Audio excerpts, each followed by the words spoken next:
She is somewhat of a brief footnote in history, often overlooked by the more celebrated members of her family. Many only know her as the daughter of England's Queen Victoria, or as the mother of Russia's Tsarina Alexandra. However, Alice, the Grand Duchess of Hesse-Darmstadt, was a unique individual in her own right. Alice Maud Mary was born in the early morning hours of April 25, 1843. According to a journal entry Queen Victoria wrote a few weeks after Alice's birth, the baby's two older siblings, Vicky and Bertie, happily welcomed their little sister into the family. Luckily, neither Victoria nor her husband Prince Albert was upset over the fact that this third child was a second girl.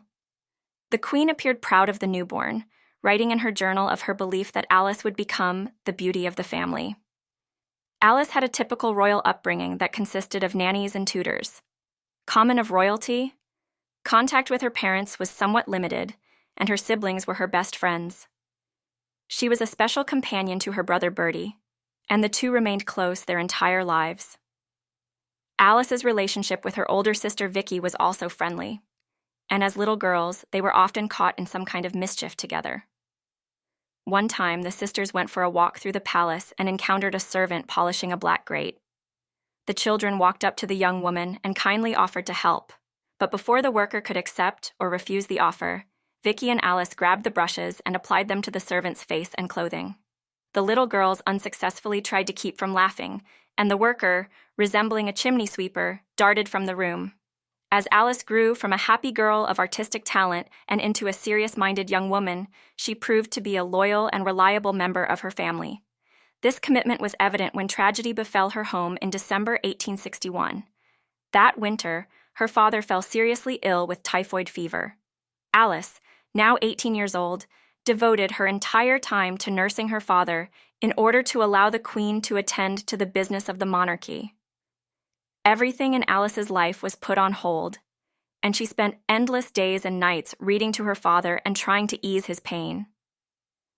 However, Prince Albert could not fight the illness despite Alice's constant attention, and death snatched him during the late hours of December 14, 1861.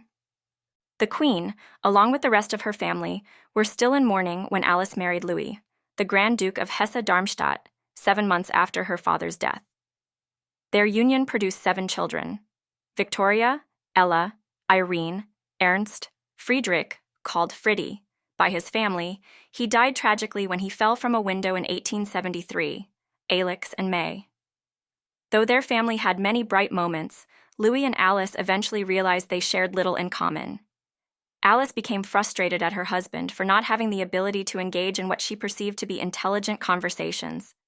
In 1876, 14 years after they married, Alice wrote the following letter to Louis: "I longed for a real companion, for apart from that, life had nothing to offer me in Darmstadt.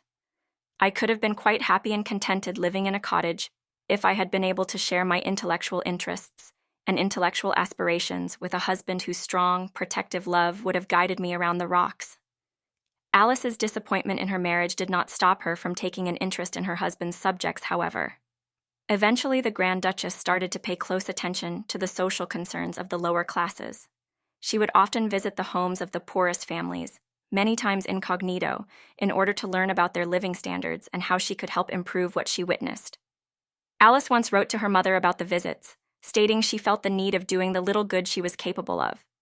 Alice's desire to help others was not limited to the poor, for the Grand Duchess also found a purpose in aiding wounded soldiers. She had developed a great interest in nursing and befriended the infamous Florence Nightingale. It was this interest that caused Alice to take an active role during the second of Bismarck's wars, which occurred in 1866. Her gender limited Alice in what she could do. However, she did what was allowed, which included making bandages for the wounded. Eventually, the war ended, though Alice's commitment to nursing did not. She started visiting hospital wards on a daily basis, often bringing her children along. In November of 1878, tragedy struck Alice's home. Her eldest daughter Victoria came down with diphtheria, and the girl's fever was extremely high. 4 days later, Alice sent her mother a telegram stating another daughter, Alex, had also contracted the disease, and it appeared the child would die. Not soon after, May also became ill. Eventually, all the children except Ella were infected with diphtheria. As it turned out, all but little May pulled through. The disease had resulted in a painful, choking death for the little girl. Alice kept the news of May's death a secret from the others for as long as she could. Eventually, the children started to question their mother about May's absence, and she finally confessed that their sister was dead. Ernie, still recovering from the illness, was extremely grieved. In an attempt to comfort him, Alice kissed the boy, and she contracted diphtheria as a result of this action. Weak from sleepless nights of nursing her family through the ordeal, Alice had no strength left to fight her illness. On December 14th, the 17th anniversary of her father's death, she passed away. She was only 35.